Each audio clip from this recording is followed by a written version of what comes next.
Coach, just watching you watch the bracket in this tournament, do you kind of go back to being a teenager, excited, and all the excitement that comes with this?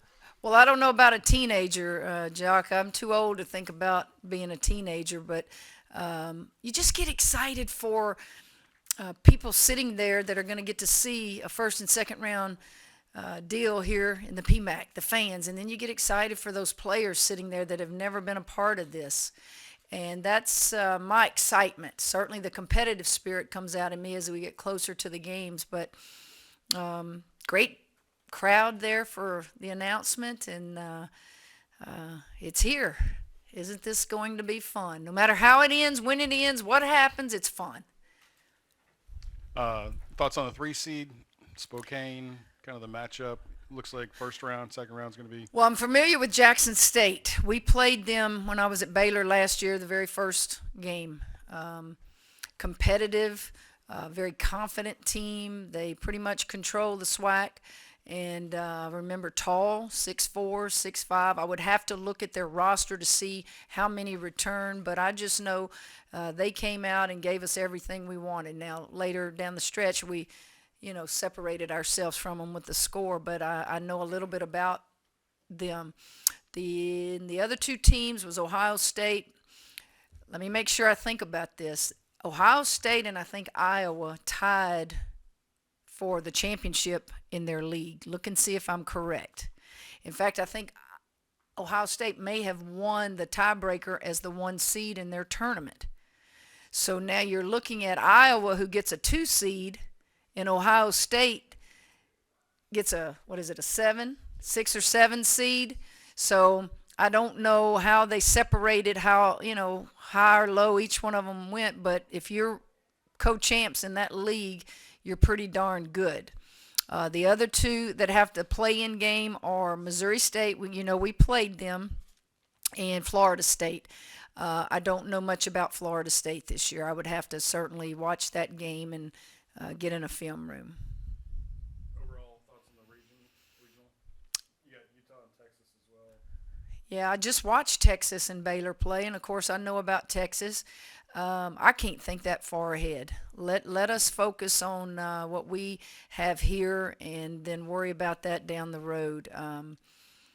Excited for LSU. Amongst a lot of negativity right now, what a great positive feel today. What a wonderful positive feel for everybody, and that needs to be the message, is this is awesome. We sat here, not in here, but out there on the PMAC court in April when I was hired. Did y'all think y'all would be sitting here and we'd be talking about this? Of course not.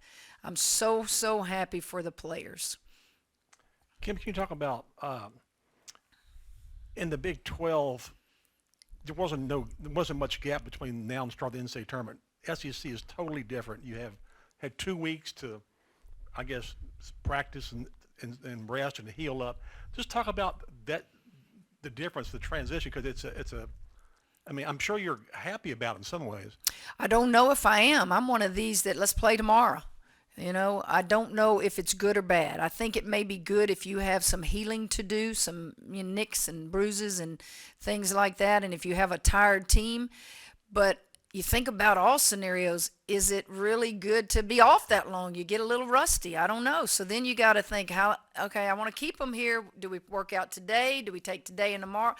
It's new for me as a coach to have this long a period of time before you play again. And I can't I can't tell you that I know or like one over the other. Coach, do you have an update on Alexis Morris? How's she doing? How's her health? Well, you saw her out there. I see her in practice. I don't ask, Jock. I learned a long time ago with the way things are, you don't ask because you feel like you never want them to misinterpret that you're putting pressure on them to get her ready before she's ready. I let it be known when I got here to trainers and to doctors, I rely on you. You're the one that tells me and taps me on the shoulder to tell me if she can go. And I don't know any more than I knew when I asked about the injury. I shared that injury with you, and I said we anticipate her playing. But let's say we get down this week, further down in the week, and they go, we tried to, she's not ready. I don't know. But we're preparing as if she's not here tomorrow. She's not here the next day. You got to go play. We won without her. You go to Tennessee in a very big game where they're trying to be tied with us in the league in second place, and we go and we win without her.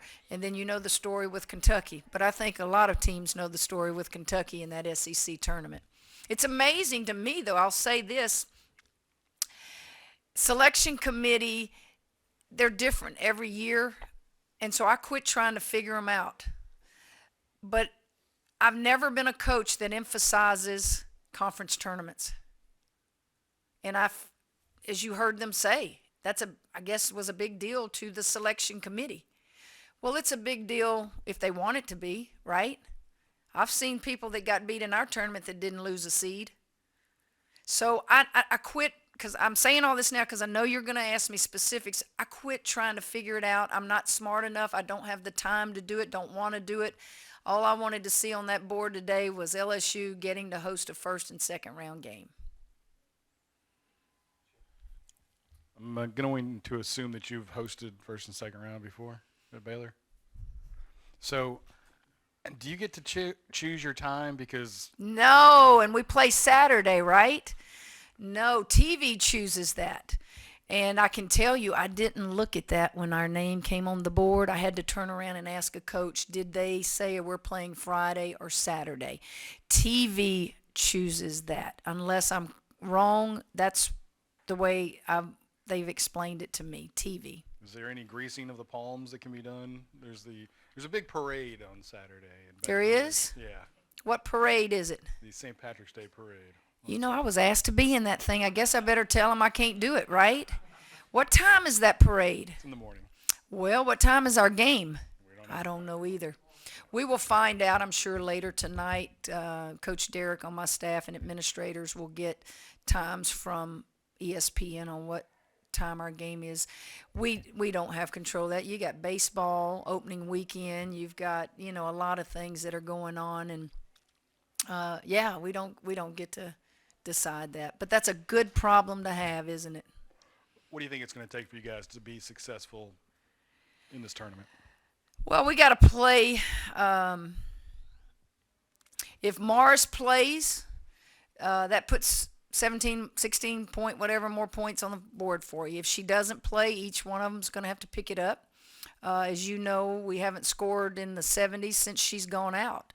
So that puts a little bit more emphasis on defense and rebounding. You're just going to have to defend and just be excited about playing and understand that everybody is as excited as we are. And the good thing is we're going to play at home, but that doesn't guarantee you a victory.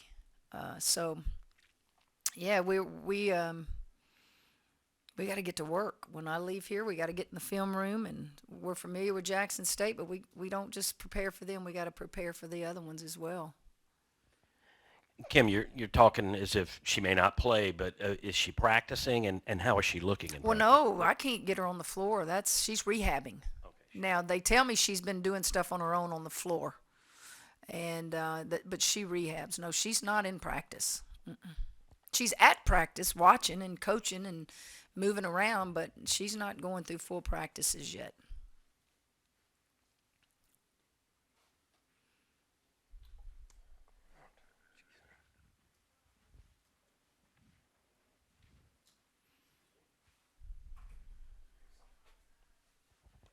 When we spoke to Coach Dickleberry, he was saying he was going to rely on Darius Days, who'd been in this kind of situation before, where they've had how do you rely on players? What do you want them to give you in terms of leadership in these kind of situations? I want them just to do what they've done. I don't want them to change. I don't want them to be nervous. I don't want them to be overconfident. I want them to do like they've done for almost 30 games this year. Be excited. Play your hearts out. This is a reward. This is something that you want all your players to experience during their career. Just getting to the tournament, you want them to experience that, but to be able to stay here and stay on your own court, be excited. Just be who you are. Will you tell the players not to leave, that I need to see them in the locker room? Thank you, babe. Coach, you mentioned this is a celebration with some negative times and whatnot. You know, when you were hired, Coach Wade was there at the airport and whatnot. I mean, you have any thoughts on his dismissal?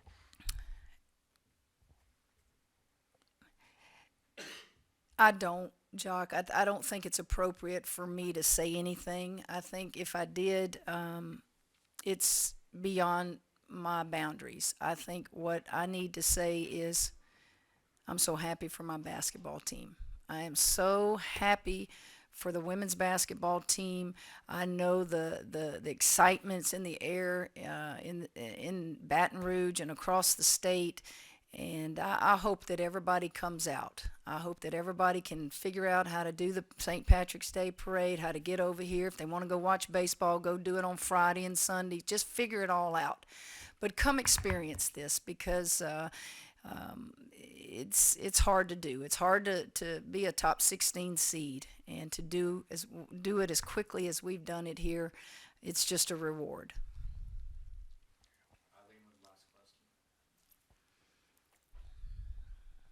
What part of this journey are you most proud of, would you say, if you could pinpoint it?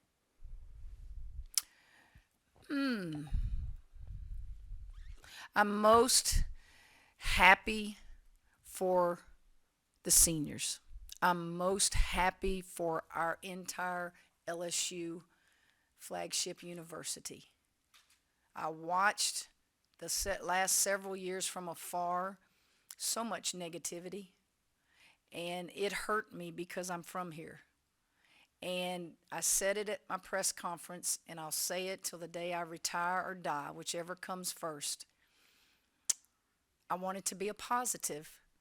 As a person, as a native, a person that grew up here, and I wanted to do a job that everybody was like, wow, wow. And what we didn't know is it was going to be this quick. Who could ever have thought that in a fair way? And I start with those seniors. It starts with them.